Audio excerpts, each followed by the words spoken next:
Assalamualaikum warahmatullahi wabarakatuh.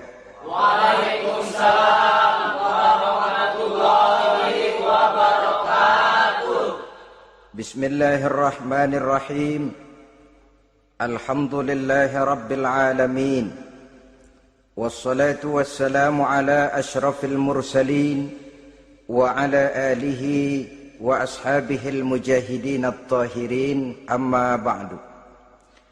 Saudara-saudara kaum muslimin rahimakumullah, sebagai kelanjutan dari pembicaraan kita tentang serial para nabi, maka pada pertemuan kali ini kita akan membicarakan riwayat tentang Nabi Sulaiman alaihi salam dan Ratu Balqis. Nabi Sulaiman adalah putra dari Nabi Daud alaihi salam, yang Nabi Daud ini merupakan keturunan yang ke-12 dari Nabi Yakub. Pada diri Nabi Sulaiman bertemu kebesaran dunia dan kebesaran akhirat. Ya, beliau seorang raja, ya, beliau seorang rasul. Ya, beliau seorang pemimpin agama, ya juga beliau adalah seorang pemimpin negara.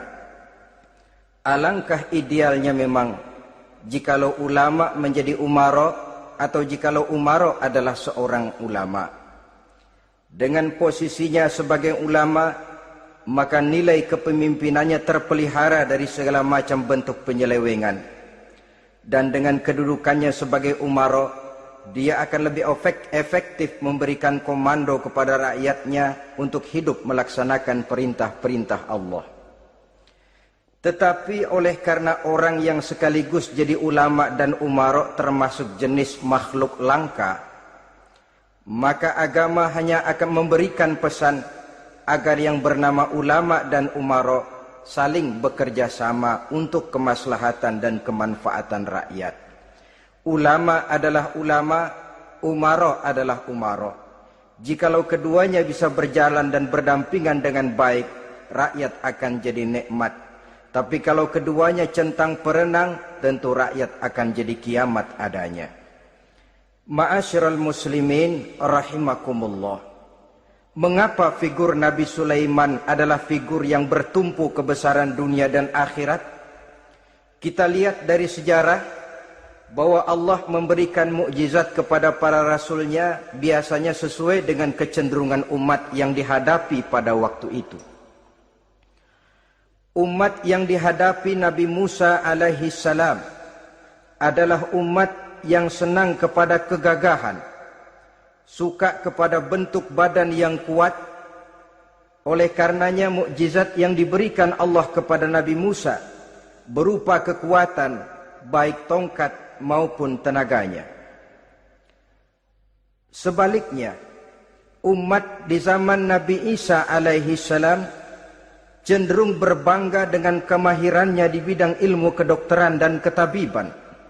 Maka mukjizat yang diberikan Allah kepada Nabi Isa adalah mukjizat yang bisa mengatasi semua itu, sehingga Nabi Isa dengan izin Allah bisa menyembuhkan orang yang kena penyakit kusta, belang, bahkan sampai bisa menghidupkan orang mati dengan izin Allah.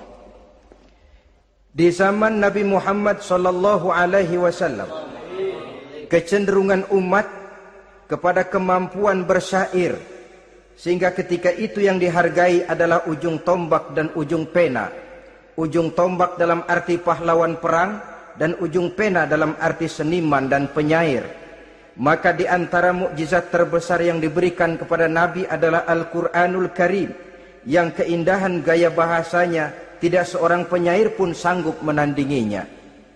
Di zaman Nabi Sulaiman alaihi salam, kebesaran dan kemegahan dunia, kekuatan dan kejayaan menjadi ukuran. Kita tahu bahwa Jalut yang dihadapi oleh Nabi Daud adalah seorang yang bertubuh besar dan gagah perkasa, yang dalam sejarah lebih kita kenal dengan nama Goliat misalnya. Maka tidak heran kalau mukjizat yang diberikan Allah kepada Nabi Musa merupakan mukjizat yang bertumpu antara kebesaran dunia dan kebesaran akhirat, sebagai raja dan juga sebagai nabi. Tetapi yang patut menjadikan pelajaran buat kita terhadap seluruh kebesaran yang diberikan itu, Nabi Sulaiman berkata, "Haza min fadli Rabbi liyabluwani aashkuru am akfuru." Semua ini, kekuasaan dan kebesaranku, kejayaan dan kekayaanku, adalah anugerah Tuhan untuk menguji diriku. Adakah aku menjadi bersyukur karenanya, atau malah aku menjadi ingkar karenanya? Alangkah baiknya jikalau ucapan Nabi Sulaiman ini kita bisa resapi dan kita bisa terapkan dalam kehidupan ini. Seorang pedagang yang berhasil berkatalah seperti perkataan Nabi Sulaiman. Seorang pejabat dengan kedudukan tinggi berkatalah seperti perkataannya Nabi Sulaiman. Seorang ulama dengan posisi sebagai pemimpin yang non formal berkatalah seperti perkataan Nabi Sulaiman. Seluruhnya berkata, "Haza min fadli Rabbi." Seluruhnya ini adalah karunia Allah untuk menguji diriku, adakah aku bersyukur atau aku menjadi ingkar karenanya. Inilah sekelumit tentang kebesaran Nabi Sulaiman alaihi salam. Pada usia 13 tahun, beliau sudah mewarisi kerajaan ayahnya Nabi Daud dengan meninggalnya Nabi Daud alaihi salam. Dan sejak itu keistimewaan Nabi Sulaiman alaihi salam sudah nampak dalam kehidupan. Beberapa keistimewaan bisa kita catat dari pribadi Nabi Sulaiman ini. Pertama, beliau cerdik, cerdas dan bijaksana, dan tentu saja harus begitu. Kalau Rasul goblok, mana ada umat yang mau ikut. Tetapi kecerdikan dan kecerdasan serta sifat bijaksana ini nampak dari beberapa kisah yang pernah dihadapinya. Pertama, di saat beliau berumur 11 tahun, ketika itu yang menjadi raja adalah ayahnya Nabi Daud, datang mengadu seorang petani bahwa sawah ladangnya, tanaman-tanaman yang ditanamnya habis dimakan oleh binatang ternak dari tetangga di sebelahnya. Maka ia mengajukan usul agar binatang ternak yang memakan tanam-tanamannya itu diberikan saja kepadanya. Nabi Daud meluluskan permintaan petani ini, tapi Nabi Sulaiman berkata, "Ayah, maafkan saya. Kalau boleh saya mengajukan usul, jangan seluruh binatang ternak gembala itu diberikan kepada petani. Akan lebih baik kalau binatang ternak yang memakan tanam-tanamannya itu diberikan kepada si petani selama 1 tahun. Apabila ia berkembang biak, beranak, hasil susunya seluruhnya selama 1 tahun itu boleh dimanfaatkan oleh petani tadi. Dengan demikian saya rasakan ini merupakan satu yang lebih adil ketimbang yang tadi itu." Keputusan Nabi Sulaiman ini diterima baik oleh ayahnya, oleh si petani dan oleh si gembala tadi. Pada usia 11 tahun ia sudah menunjukkan kecerdikan, kecerdasan dan sifat yang bijaksana. Contoh yang kedua, ada 2 orang ibu yang pada saat akan bekerja di ladang masing-masing meletakkan bayinya di satu tempat. Lalu keduanya pun asyik pergi bekerja. Sedang kedua ibu itu bekerja dengan asyiknya, datanglah seekor serigala menerkam salah seorang anak bayi tadi. Dan kemudian dibawanya. Tinggallah anak bayi seorang. Ketika kedua ibu tadi kembali ke tempat dia meletakkan anaknya, maka keduanya lalu berebut anak yang satu itu. Jadi kasus berebut bayi rupanya memang sudah ada dari dulunya. Yang satu berkata itu anaknya, yang lain mengakui itu pun juga anaknya. Akhirnya keduanya mengadu kepada Nabi Sulaiman. Masing-masing ngotot, tidak ada yang mau mengalah. Akhirnya kata Nabi Sulaiman, "Kalau kamu berdua tidak ada yang mau mengalah, sudahlah begini saja. Berikan bayi itu kepada saya, akan saya belah 2 supaya adil. Masing-masing kamu bawa sarang sepotong." Ibu yang seorang berbinar matanya, kelihatannya gembira dengan keputusan itu. Saya setuju Nabi Sulaiman, ini keputusan yang sangat adil. Betul, belah dua saja bayi itu. Tapi ibu yang seorang malah berurai air matanya, membasahi pipinya. Ya Sulaiman, daripada Tuhan belah dua anak itu, biarlah berikan saja kepada ibu yang mengaku tadi itu. Tidak sampai hati saya melihat anak yang begini ini harus menjadi korban. Biarlah dia diasuh oleh ibu yang mengakuinya tadi, asal dia tetap hidup. Nabi Sulaiman tersenyum, lalu berkata kepada ibu yang berurai air mata tadi, ambillah anak ini bu, karena ia memang benar anak ibu. Sebab sekejam-kejamnya hati seorang ibu tidak akan sampai melihat anaknya dibelah dua. Adapun engkau ibu yang gembira, engkau sesungguhnya ibu yang kurang ajar. Cuma sekedar ngaku-ngaku, buktinya anak mau dibelah dua kamu setuju. Ibu macam apa kamu anak dibelah dua setuju?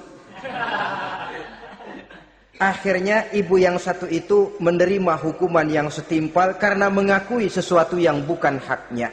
Di sini kita lihat kebijaksanaan yang dimiliki oleh Nabi Sulaiman alaihi salam. Bukti yang ketiga, pada waktu beliau mengadakan jihad fi sabilillah, beliau mengadakan mobilisasi dana.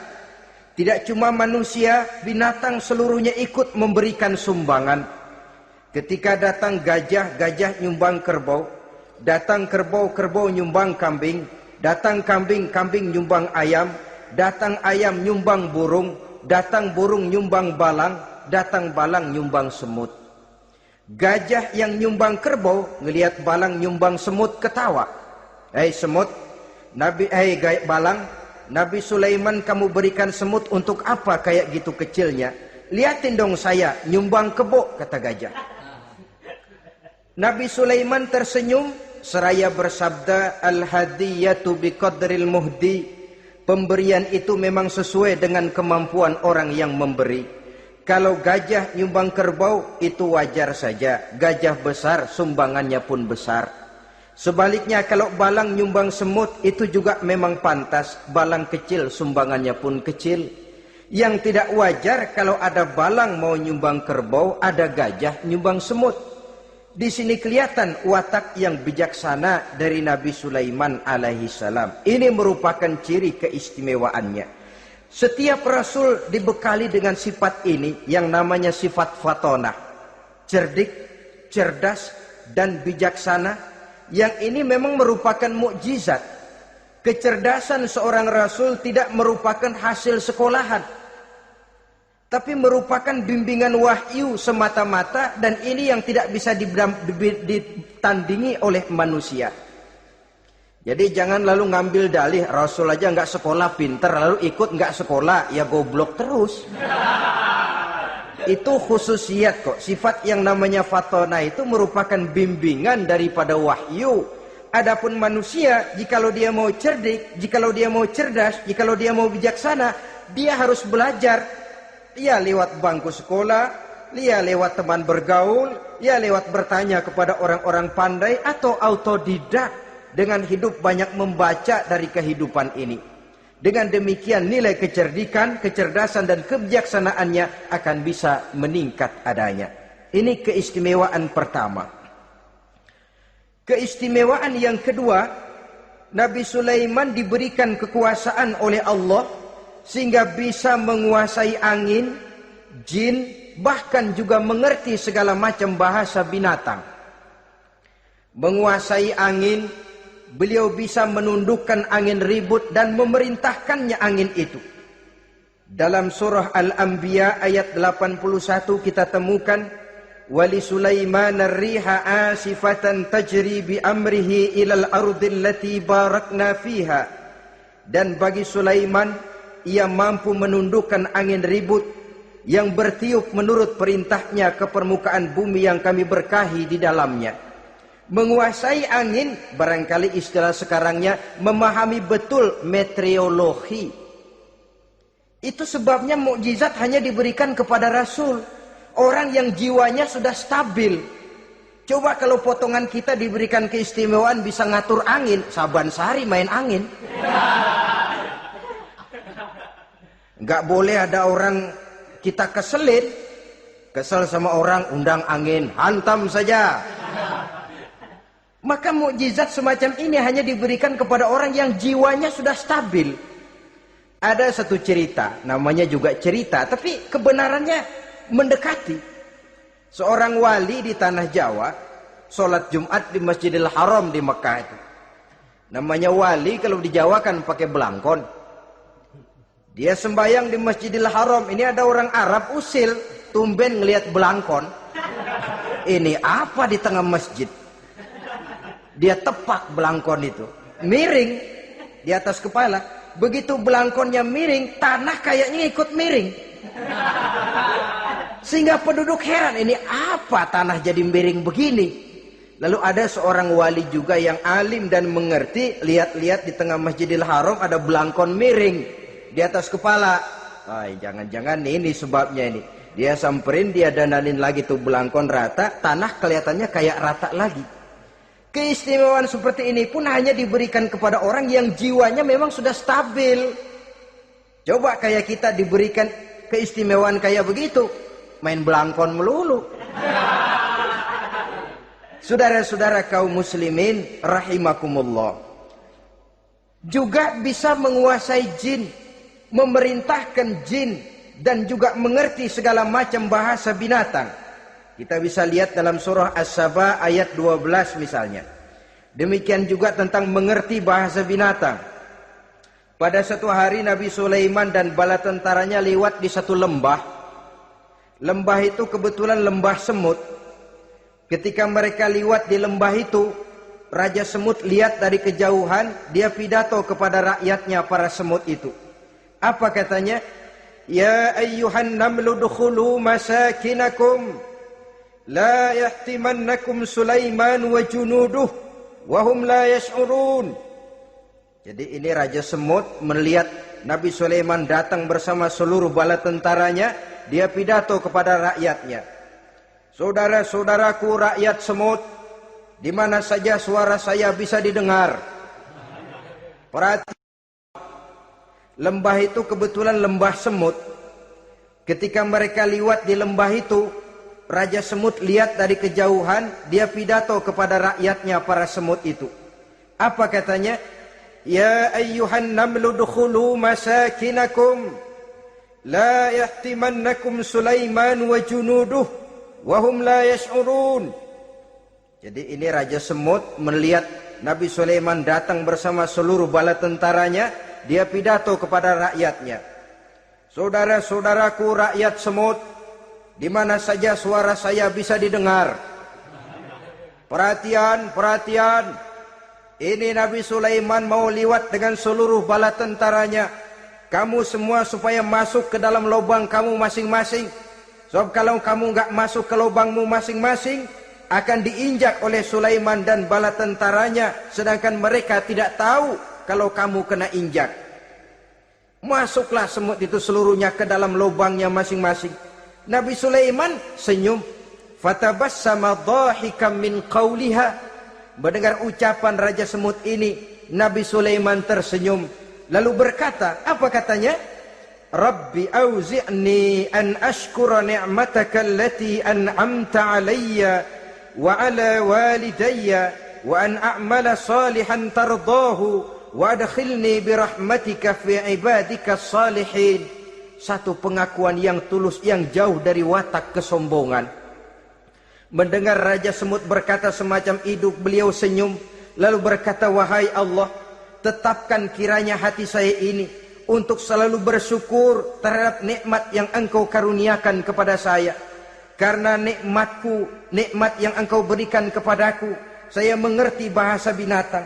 Karena mengerti bahasa binatang, saya mengerti seruan Raja Semut itu. Tetapkan saya untuk selalu bersyukur ya Allah atas nikmat yang Engkau berikan ini, atas nikmat yang Engkau berikan kepada kedua orang tua saya, dan tetapkan saya untuk selalu melakukan amal soleh yang Engkau ridhoi, dan masukkan saya ke dalam golongan hamba-hambamu yang soleh. Satu pengakuan yang tulus, yang jauh dari sifat kesombongan. Mungkin kalau sombong yang lahir, begitu dengar Nabi Sulaiman bahwa semut ngomong begitu, beliau akan berkata, iya masuk gede buruan. Tapi kan tidak. Malah beliau perintahkan bala tentaranya, pasukan berhenti. Ada apa Nabi Sulaiman? Di depan kita ada kerajaan semut.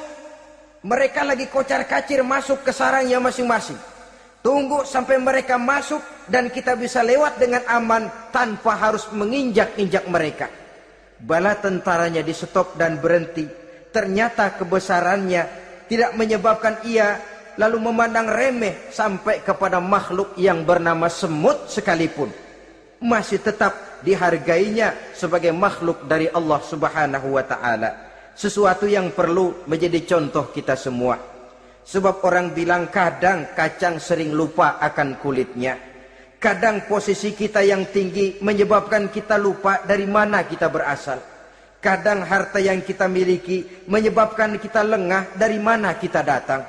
Akhirnya yang timbul adalah sifat sombong dan angkuh. Ibarat kata orang, kacang lupa dengan lanjarannya. Ma'asyiral muslimin rahimakumullah. Ini kebesaran dan keistimewaan yang diberikan Allah kepada Nabi Sulaiman alaihi salam. Apa yang perlu kita jadikan tamsil dan ibarat dari kebesaran ini? Saudara-saudara kaum muslimin rahimakumullah. Keadilan sebagai umara yang berpadu dengan kebijaksanaan sebagai ulama. Satu hari seorang sahabat bertanya kepada Rasulullah sallallahu alaihi wasallam, "Ya Rasul, kalau pada satu saat ajal merenggut Tuhan berlalu meninggalkan kami sekalian, kita berpisah untuk selamanya ya Rasul. Dalam kondisi semacam itu, azahrul ardi khairul lana ambatniha. Mana yang lebih baik ya Rasul buat kami kalau sudah ditinggalkan oleh Tuhan? Permukaan bumi atau perut bumi yang lebih baik?" Ini pertanyaan dengan bahasa kinayah. Permukaan bumi maksudnya hidup. Perut bumi maksudnya mati. Orang kalau sudah masuk ke perut bumi kan habis. "Ya Rasul, kalau engkau sudah tidak ada meninggalkan kami semua, mana yang lebih baik buat kami, hidup atau mati?" Bukan main pertanyaan ini. Di satu sisi menggambarkan cintanya sahabat kepada Nabi. Sehingga kalau tidak bisa mati bersamaan, biarlah mati beriring saja. Di lain pihak juga mencerminkan bingungnya sahabat kalau sudah ditinggalkan oleh Rasul. Atas pertanyaan ini apa jawab Rasul? "Kamu nggak usah khawatir. Walaupun aku sudah tidak ada, kembali ke hadratullah azza wa jalla, meninggalkan kamu semua, kamu tidak usah bingung. Dengan syarat, idza kana umaraukum khiyarukum wa amrukum syura bainakum wa aghniyaukum askhiyaukum fa zahrul ardi khairul lakum min batniha." Kalau saja para umara, kalau saja pemimpin-pemimpin kamu adalah orang-orang yang terbaik di antara kamu, dan seluruh persoalan yang kamu hadapi dapat kamu musyawarahkan dengan baik, lalu orang-orang kaya di antaramu adalah orang-orang yang dermawan, ketika itu walaupun aku sudah tidak ada, hidup lebih baik daripada mati. Permukaan bumi lebih baik daripada perut bumi. Dengan catatan tiga tadi. Pemimpinmu orang yang terbaik di antara kamu, segala persoalan kamu musyawarahkan, dan orang kayamu orang dermawan. Walaupun aku tidak ada, hidup lebih baik daripada mati. Tapi sebaliknya kata Nabi, idza kana umaraukum syirarukum. Kalau umarokmu, pemimpin-pemimpinmu adalah orang-orang yang terjahat di antara kamu. Wa amrukum ala nisaikum. Dan segala urusanmu sudah diatur oleh perempuan. Walaupun dia tidak naik di bidang eksekutif, tidak memegang kekuasaan, tapi kekuasaan bayangannya jauh lebih menentukan daripada kekuasaan yang sesungguhnya. Kalau perempuan sudah ikut campur mengaturmu, kemudian wa askhiyaukum bukhalaukum. Orang-orang kaya di antaramu adalah orang-orang yang bakhil bin pelit alias kikir. Maka ketika itu kata Nabi, fabatnul ardi khairul lakum min zahriha. Perut bumi lebih baik daripada permukaan bumi. Apa Apa yang bisa diharapkan dari pemimpin yang zalim, perempuan yang sok kuasa, dan orang-orang kaya yang bakhil dan pelit? Dalam kondisi semacam itu, bertemulah kita dengan yang bernama kiamat. Dan kalau sudah kiamat macam itu, kata Nabi, perut bumi lebih baik daripada permukaan bumi. Maka yang kita perlukan sekarang adalah kerjasama antara ulama dengan umara. Ulama bukan umara, umara pun bukan ulama. Harus saling kerjasama dan jangan saling memperalat. Kerjasama menurut bidangnya masing-masing, menjadi yang terbaik di bidangnya. Jangan sudah jadi kiai karena ingin berpartisipasi aktif lalu pindah jadi pemborong jembatan. Tidak sadar akan profesinya. Dan orang lalu tidak bisa berkata, apaan kiai mubalik bisanya cuma ngomong saja. Sekarang kan zaman pembangunan perlu karya nyata. Mana ada ustadz kiai mubalik bikin irigasi? Cuma pidato saja. Apa kemiskinan bisa diatasi dengan pidato? Ini juga orang tidak ngerti urusan. Wong Nabi saja ngajarin kok. Iza wusidal amru ila ghairi ahlihi fantaziris sa'ah. Yang kemudian diterjemahkan dalam manajemen modern, the right man on the right job. Bahwa persoalan harus diserahkan kepada orang yang memang ahlinya. Lah kalau kiai ngurus irigasi, apa nanti lurah mau ngajar fikih? Camatnya ngajar tafsir. Kacau jadinya. Makin ruwet jalur birokrasi, makin banyak orang meninggalkan profesi dan malah melaksanakan sesuatu yang bukan profesinya. Untuk memberesi keruwetan birokrasi termasuk diantaranya menanamkan kesadaran profesi yang menimbulkan kebanggaan dan kebanggaan yang membuahkan tanggung jawab terhadap profesi itu. Sebab orang kalau sudah bekerja menurut profesinya, walaupun tidak kaya tapi hidupnya tenang. Kenapa? Karena panggilan jiwanya. Seorang kiai yang diajak ngobek, walaupun objeknya gol puluhan juta, kaya belum tentu tenang, karena saya yakin bukan ke sana panggilan jiwanya. Ma'asyiral muslimin rahimakumullah. Itulah sebabnya kerjasama, ulama membangun lingkungannya, ulama membangun manusianya, umara membangun lingkungannya, sehingga terciptalah wujud daripada pembangunan manusia seutuhnya, ya zahirnya, ya batinnya. Seluruh kita berpartisipasi, hanya bidangnya saja yang berbeda-beda. Jangan yang satu merasa lebih berjasa dari yang lain. Jangan yang satu merasa lebih penting dari yang lain. Seluruh kita penting, seluruh kita berjasa, cuma bidang kita saja yang berbeda-beda. Inilah bahasa Quran, kullun ya'mal ala syakilatih. Setiap orang bekerja menurut profesinya masing-masing. Ma'asyiral muslimin rahimakumullah. Kita kembali kepada riwayat Nabi Sulaiman alaihi salam. Satu hari ketika beliau sedang menginspeksi pasukan, berkumpullah pasukan beliau itu, ya tentara yang manusianya, ya pasukan jinnya, ya seluruh binatang-binatangnya berbaris. Beliau selaku inspektur upacara mengadakan inspeksi pasukan. Dari sekian pasukan-pasukan yang diperiksanya pada waktu itu, Nabi Sulaiman melihat tidak terdapat burung hudhud. Beliau bertanya-tanya, "Ma liya aral hudhuda am kana minal ghaibin?" Kemana burung hudhud? Orang lain pada kumpul, dia sendiri tidak ada. Awas kalau dia datang. Kalau dia tidak bisa memberikan alasan yang tepat kemana dia, akan saya berikan sanksi dan hukuman. Ini namanya pemimpin yang bertanggung jawab toh. Seorang pun dari yang dipimpinnya tidak ada, menjadi pertanyaan. Tidak lama kemudian datang burung hudhud.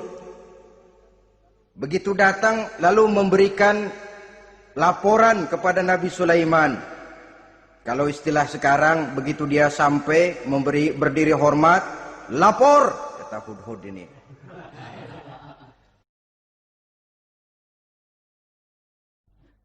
Bagaimana Hudhud?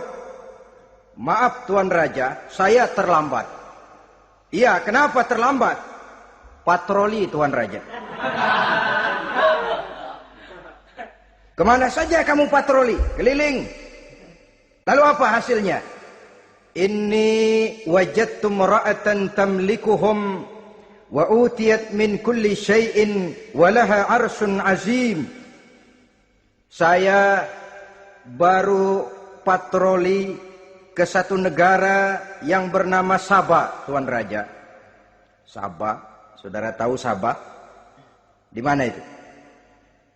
Dekat ibu kota Yaman sekarang. Di sana Tuan Raja, kata Hudhud ini, wajadtu imra'atan tamlikuhum. Yang jadi raja perempuan. Kalau Tuan raja besar, Tuan orang laki. Ayah Tuan raja besar Nabi Daud laki. Ini mah model Tuan Raja. Orangnya rajanya raja besar tapi perempuan. Tumben saya ngelihat ada raja perempuan. Kerajaannya begitu besar. Begitu. Iya. Lalu dia jadi raja bagaimana? Ya mewarisi kerajaan ayahnya Sri Baginda Raja Syarahil. Ketika ayahnya wafat dia naik. Walaha arsyun azim, singgasananya besar, bagus, antik Tuan Raja. Terus bagaimana lagi? Wajadtuha wa qaumaha yasjuduna lisyamsi min dunillah. Yang jadi pikiran saya Tuan Raja, dengan kekuasaan yang besar, mereka itu seluruhnya, seluruh bala tentaranya dan kaumnya, yasjuduna lisyamsi, mereka menyembah matahari, bukan menyembah Allah. Mendengar ini Nabi Sulaiman tergerak hatinya.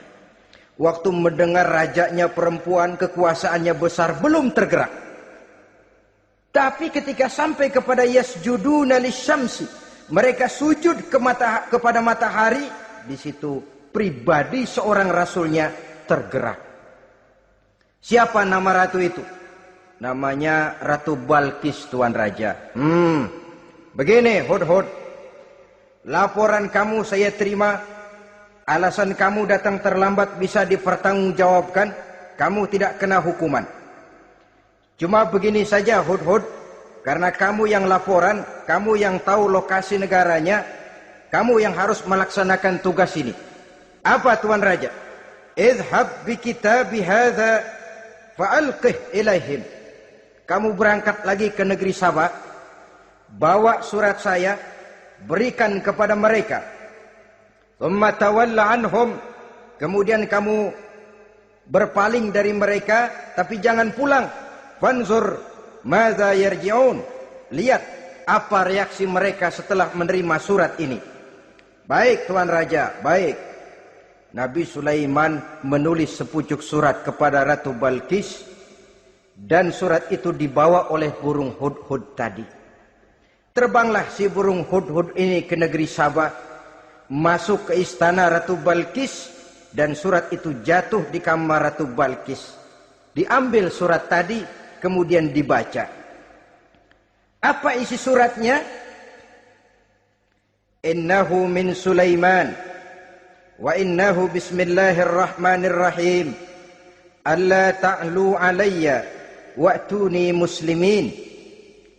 Surat ini dari Sulaiman. Bismillahirrahmanirrahim. Jangan kamu merasa lebih tinggi dari aku. Datanglah kepadaku dan masuk ke dalam agama Islam. Suratnya singkat, padat, ultimatum. Jadi enggak pakai bahasa kembang, enggak pakai bahasa basi, langsung kepada isi. Surat ini dari Sulaiman. Bismillahirrahmanirrahim. Jangan kamu merasa lebih tinggi dari aku. Datanglah kepadaku dan masuklah ke dalam agama Islam. Ini yang disebut dakwah langsung tanpa pakai kembang. Saudara-saudara, menerima surat semacam ini, Ratu Balkis lalu ngumpulin para pembantu kerajaan, aparat pemerintah lah zaman sekarang. termasuk menteri-menteri dipanggil sidang darurat di istana Ratu Balkis membahas datangnya surat dari Nabi Sulaiman alaihissalam. Tuan-tuan para menteri, bagaimana Sri Ratu? Saya dapat surat. Dari mana? Dari Sulaiman. Katanya apa? Jangan kamu merasa lebih hebat dan lebih tinggi dariku. Datanglah kemari dan masuklah ke dalam agama Islam. Menurut pendapat tuan-tuan menteri, bagaimana surat ini? Apa kita penuhin permintaannya? Kita datang rame-rame masuk Islam? Oh, kata menteri, jangan dulu tuanku. Gengsi dong. Kita ini kan kerajaan besar. Tentara kita gagah. Masa mau menyerah tanpa syarat? Ini kan kerajaan besar. Tentara kita gagah. Masa mau menyerah tanpa syarat? Soal nanti kita kalah atau menang itu soal lain, Tuan Perdana Menteri, Tuan Ratu. Tapi bahwa kita punya harga diri itu harus kita tunjukkan lebih dulu. Jadi menurut Tuan Menteri bagaimana? Kami sih nunggu komando Tuan Putri saja. Artinya kalau boleh perang saja. Cuma mau duluin takut dikira nyelongcong. Kami sih gimana komando Tuan Ratu saja. Tuan komandokan berangkat, kami segera berangkat. Terserah Tuan Putri, kami seluruhnya loyal, taat dan setia menunggu titah dari Sri Paduka Ratu. Terima kasih para menteriku. Soal kesetiaanmu saya tidak meragukan. Tapi perang dimanapun selalu membawa kerugian. Kita menang, rugi, tentu jatuh korban. Apalagi kalau kita kalah. Dan raja-raja yang mengalahkan negeri-negeri lain selalu membawa kehinaan kepada negeri yang dikalahkannya. Jadi bagaimana? Sekarang begini saja. Kita ambil jalan tengah. Lalu diplomasi dulu. Diplomasi macam apa Tuan Ratu? Kita kirim utusan kepada Nabi Sulaiman. Dari sana nanti kita lihat reaksinya. Saya memang selama ini sudah dengar siapa itu Nabi Sulaiman. Katanya orangnya masih muda, masih bujangan, bijaksana, kekuasaannya besar, tentaranya hebat. Cuma kan baru berita, kita cek. Jadi diplomasi macam apa Tuan Ratu? Kita kirim utusan kepada Raja Sulaiman. Kita bawakan hadiah-hadiahnya. Yang mahal-mahal, mewah-mewah, menarik. Pokoknya yang terbaik di negeri kita, berikan kepadanya. Lihat reaksinya. Kalau dia tergiur dengan hadiah itu, dia raja, bukan nabi. Tapi kalau dia menolak hadiah itu, dia memang nabi. Dan apa reaksi kita nanti tergantung sikap Nabi Sulaiman. Aha, kalau begitu setujulah Ratu. Itu memang bijaksana. Diplomasi dulu. Iya, jangan datang-datang main perang aja loh. Perang sih gampang. Tapi ini kan ada meja perundingan. Sepanjang masih kita bisa menempuh jalan damai, damai saja dulu. Baik. Maka diaturlah satu barisan diplomasi untuk menuju Palestina, kerajaan Nabi Sulaiman alaihi salam. Rombongan terdiri dari 500 orang laki-laki dan 500 orang perempuan. Yang laki ganteng, yang perempuan cantik. Yang laki dikendarai dengan kuda-kuda pilihan, dan yang perempuan dikendarai dengan keledai-keledai pilihan. Kuda dan keledai pun dihiasi begitu rupa, pelanaknya yang terbagus dilapis dengan sutra, sedangkan bawaan-bawaannya tidak lain daripada intan, berlian, mutiara, jamrud, yakut, kesturi, yang dilapis dengan sutra tenun yang asli. Pendeknya hadiah yang serba wah. Dan rombongan ini dipimpin oleh seorang diplomat ulung dari negeri Sabah bernama Munzir bin Amru. Ini ahli diplomasi dari negeri Sabah. Dipesanlah oleh Ratu Balkis, kalau datang nanti kamu ke negeri Sulaiman, sikapmu harus begini, begini, dan segala macam. Ditatar dulu. Sebab ini mau diplomasi tingkat tinggi. Baik Sri Ratu. Nah, sudah mendengar perundingan ini, burung hudhud pulang ke negeri Nabi Sulaiman. Apel lagi, lapor Tuan Raja. Bagaimana hudhud? Sikapnya mereka akan mengutus utusan dengan membawa berbagai macam hadiah untuk datang ke negeri kita. Baik. Nabi Sulaiman kumpulkan tentaranya, terutama para jin. Hei tentaraku, khususnya kalian para jin, akan datang rombongan tamu besar ke negeri kita. Maka mulai saat ini saya komandokan, kamu bangun satu istana yang megah, yang belum pernah ada dalam waktu yang relatif singkat. Dan lantai daripada istana itu harus dilapisi dengan kaca-kaca tebal yang bening, bawahnya diisi dengan air, diisi dengan ikan-ikan hias yang indah-indah. Baik Tuan Raja. Maka tentara Nabi Sulaiman, sejak manusia sampai binatang sampai jin, semuanya kerja bakti membangun istana yang megah. Sehingga sebelum rombongan kerajaan Sabah ini sampai, istana sudah selesai. Mereka masuk ke dalam istana Nabi Sulaiman. Begitu melihat lantainya gemerlapan air, masing-masing pada ngangkat kain. Takut kainnya basah. Waduh, ini istana kebanjiran begini. Kata Nabi Sulaiman, nggak usah diangkat kainnya, nggak usah. Ini dilapis kaca, cuma bawahnya memang kolam. Kolamnya berisi ikan. Oh, bengong. Bengong. Bengong aja pada melongo mulutnya. Saudara-saudara, jadi persis orang yang tinggal di puncak gunung datang ke tengah-tengah kota. Kan noraknya minta ampun. Apaan aja ditunjuk. Apaan aja dilihat, apaan aja ditunjuk. Ini ya, itu ya, wah. Wah, sudah semuanya serba wah. Jadi kalau istilah tingkat diplomasinya, mereka sudah kalah mental. Dan itu sudah kemenangan pertama dari Nabi Sulaiman. Sudah shock. Mereka merasa negeri Sabah kaya, luar biasa, hebat. Begitu datang ke negeri Sulaiman, mereka jadi orang norak kayaknya. Sudah kumpul, nah selamat datang tuan-tuan ke negeri kami. Ada pesan apa?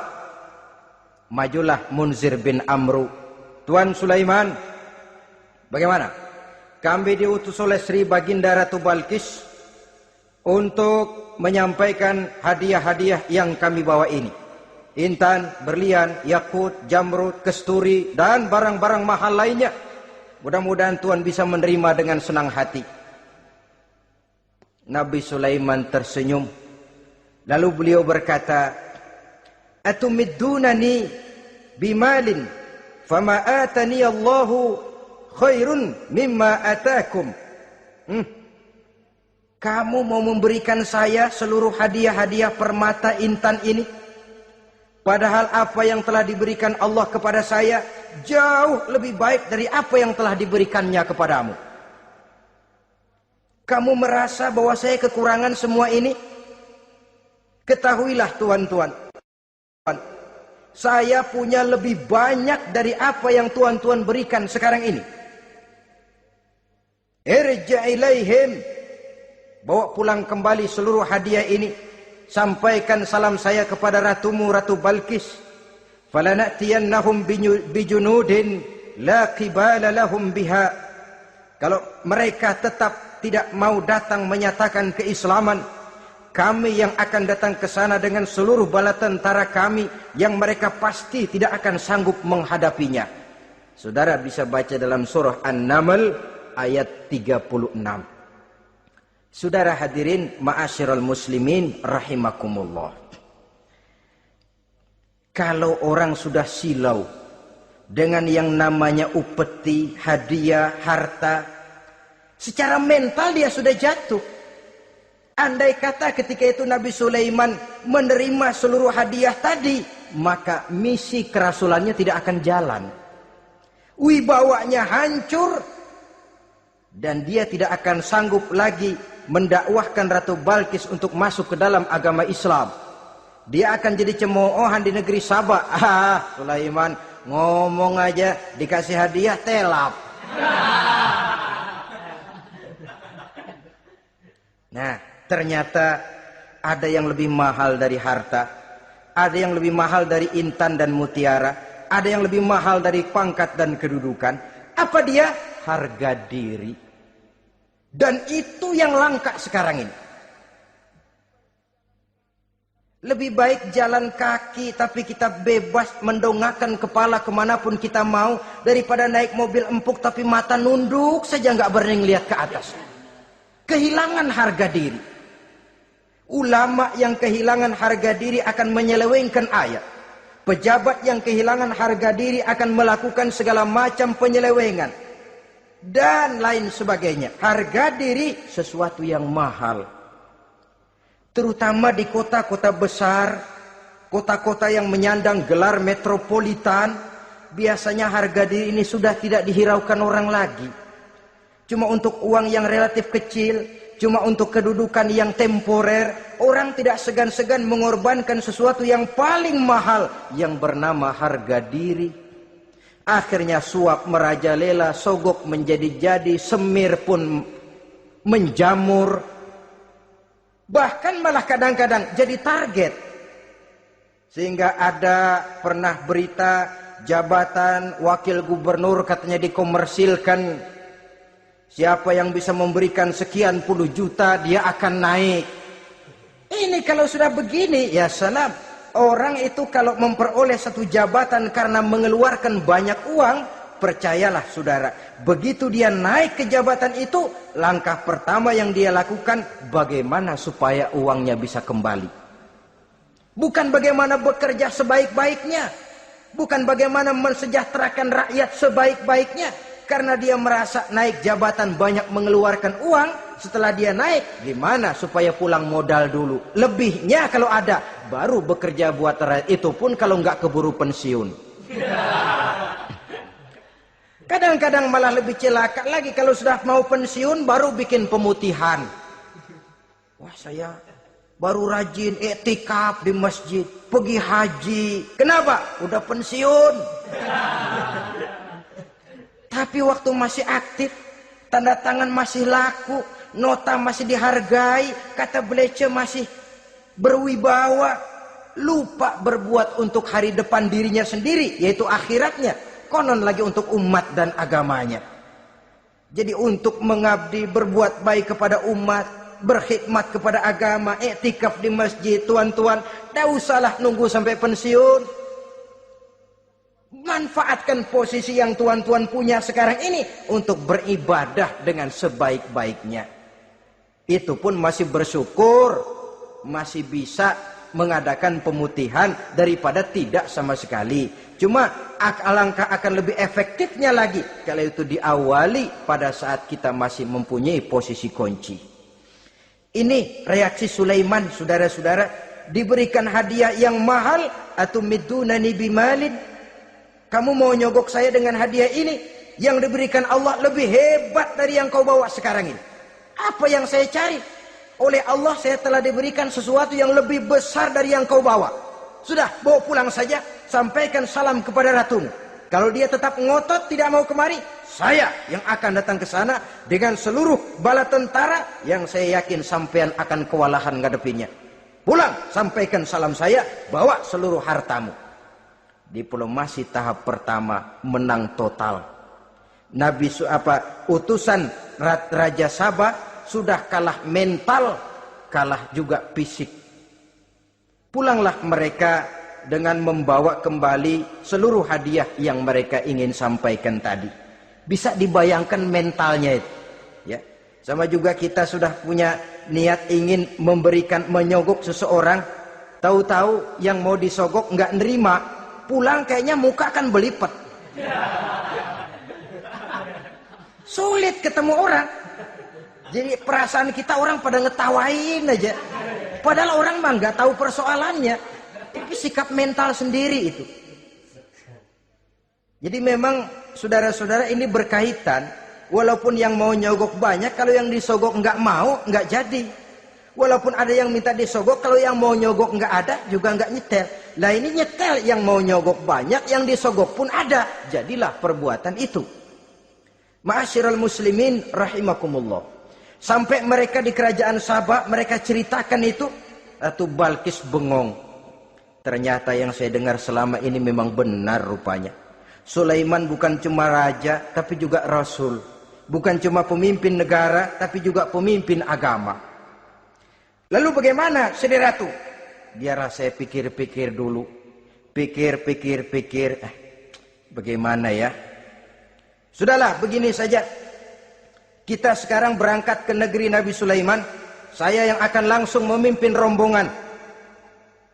Ada dua tujuan Ratu Balkis sebenarnya.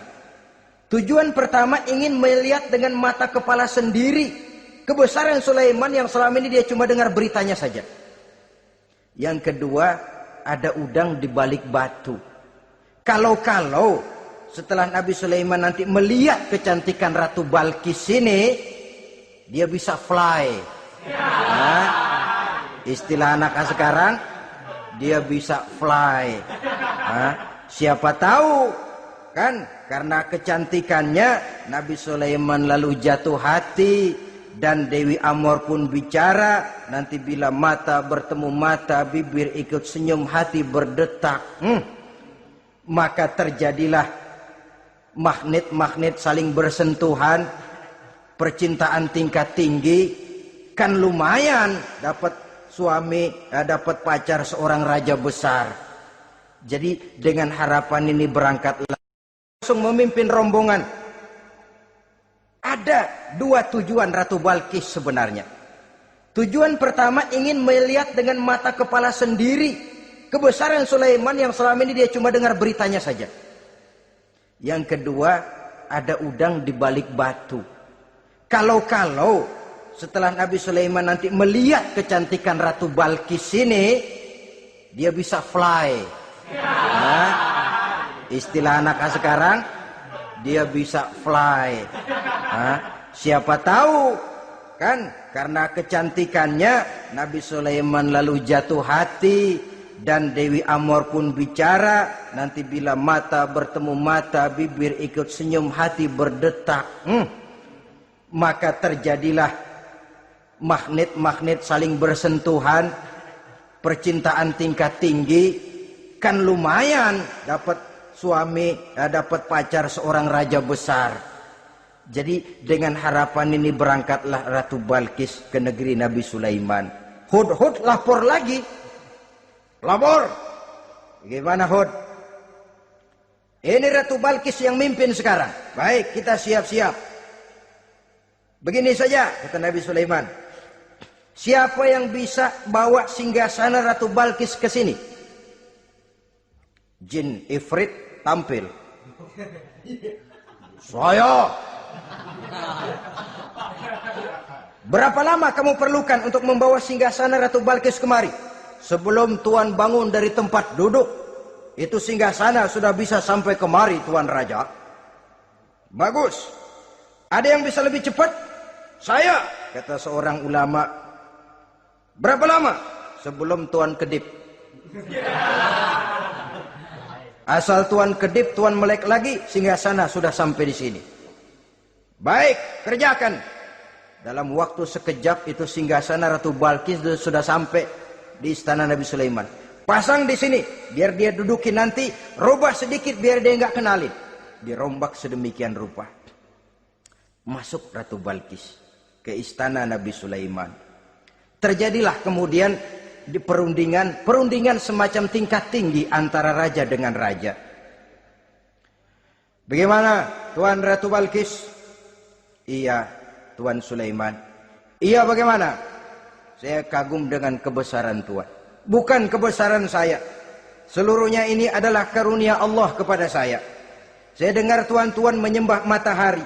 Padahal matahari tidak pernah memberikan apa yang Tuan kehendaki. matahari tidak pernah menciptakan Tuhan. Adalah lebih baik Tuhan menyembah yang menciptakan matahari daripada menyembah matahari itu sendiri. Nabi Sulaiman, bagaimana kalau kita mengadakan ya sambil berunding, sambil lobbying istilah sekarang. Baik, lobbying pun jadi.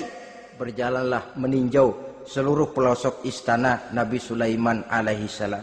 Seperti halnya bala tentaranya, Ratu Balkis juga sampai di lantai kaca, angkat kain. Kata Nabi Sulaiman, jangan diangkat tuh kain. Ini bukan air, istana kaca. Bukan main kebesaran kamu. Melihat begitu kebesaran Nabi Sulaiman, Ratu Balkis yang niatnya sementara mau melontarkan diplomasi asmara, lupa. Lalu apa katanya? Rabbi inni zolamtu nafsi. Ya Allah, selama ini saya benar-benar telah zalim kepada diri saya. Begitu banyak nikmat yang engkau berikan kepada saya. Saya jadi ratu dengan kekuasaan yang besar, mewarisi kebesaran ayah. Dengan kerajaan dan bala tentara yang gagah perkasa. Bukan saya bersyukur kepadamu, malah saya menyembah matahari. Inni zalamtu nafsi. Sungguh saya telah zalim kepada diri saya. Maka mulai sejak saat ini, aslamtu ma'a Sulaiman lillahi rabbil alamin. Mulai sejak saat ini ya Allah, saya nyatakan diri, saya masuk Islam, bertuhankan Allah Rabbul Alamin. Saya tunduk kepada Nabi Sulaiman alaihi salam. Masuk Islam sebelum diplomasi asmaranya melayang, saudara-saudara. Sudah masuk Islam? Sudah. Nah, Ratu Balkis sekarang bagaimana? Ya Nabi Sulaiman, kalau saya masuk Islam, apakah kerajaan saya akan tunduk dan diatur oleh kerajaan Tuhan? Tidak. Kamu persilakan pulang ke kerajaanmu. Atur negerimu menurut cara yang kamu mau, asal sesuai dengan perintah Allah. Saya bukan penjajah. Saya cuma mengajak kamu ke dalam Islam. Saya tidak ingin meluaskan wilayah saya. Asal kamu sudah masuk Islam, tugas sudah saya jalankan. Perkara kerajaanmu, kau pulang, kau atur dan kau tetap jadi raja. Jangan merasa kalau sudah masuk Islam lalu kerajaanmu saya caplok. Islam bukan penjajah, Ratu Balkis. Baiklah Nabi Sulaiman, saya tahu. Tapi untuk melanggengkan kerjasama antara kerajaan Sabak dengan kerajaan Tuhan, caranya bagaimana? Mulai ngojok-ngojok. Dia nggak bilang lu demen aja deh sama gue. Enggak. Cuma untuk jangka panjang. Jangka panjangnya Sulaiman, supaya kita tetap bisa kerjasama, caranya bagaimana? Ya supaya kerajaan berumur panjang, kau harus punya keturunan. Kata Nabi Sulaiman. Itu kan berarti saya harus nikah. Memang. Tapi saya ratu. Suami saya kan paling kurang juga harus maharaja, sahansah. Ya sebenarnya sih cuma dia nggak bilang aja. Di kerajaan gue nggak ada yang setimpal. Gue maunya sama elo. Itu kalau bahasa kita. Cuma ini kan bahasa perempuan. Perempuan kan paling pintar nahan perasaan.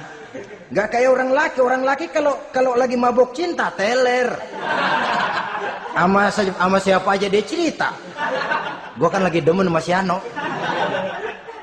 Lain sama perempuan, dia paling bisa jaga perasaan. Saya kalau begitu, saya harus kawin dengan maharaja. Ya kamu tinggal pilih saja, kata Nabi Sulaiman. Nabi Sulaiman, ini Perdana Menteri udah pada mesem-mesem, udah paham ke arah mana maksudnya. Bagaimana kalau kita kukuhkan saja dua kerajaan ini, Nabi Sulaiman? Saya pun setuju kalau itu kamu punya mau. Wah, ini Perdana Menteri takbir semua. Allahu Akbar, Alhamdulillah, Alhamdulillah. Sampai akhirnya Nabi Sulaiman pun menikah dengan Ratu Balkis. Bergabunglah dua kerajaan besar itu. Saudara-saudara kaum muslimin rahimakumullah.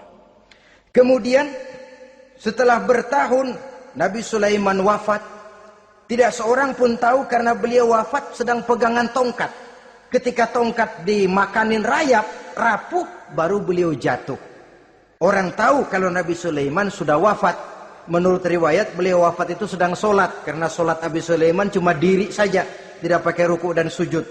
Menurut riwayat lain beliau sedang memandori jin dan tentaranya yang sedang kerja. Begitulah wafat beliau. Kita bisa baca dalam surah Saba ayat ke-14. Setelah beliau wafat, Palestina diserbu oleh Raja Bukhtanasor atau Raja Nebukadnezar, seluruh kebesaran Sulaiman di bumi hanguskan, istananya dihancurkan, intan permata dan kekayaan beliau dirampok, dan tinggallah kebesaran Sulaiman cuma legenda saja yang kita kenal dengan istilah Haikal Sulaiman. Legenda, riwayat-riwayat yang sampai sekarang ini masih bisa kita telusuri kebenarannya. Saudara-saudara, inilah pertemuan yang singkat ini, walaupun serba singkat, mudah-mudahan ada manfaatnya. Dengan kesimpulan, seluruh anugerah yang ada pada kita hakikatnya karunia Allah. Marilah kita menjadi orang yang pandai bersyukur atas anugerah itu. Terima kasih atas segala perhatian, mohon maaf atas segala kekurangan. Usikum wa nafsi bitaqwallah. Wassalamualaikum warahmatullahi wabarakatuh.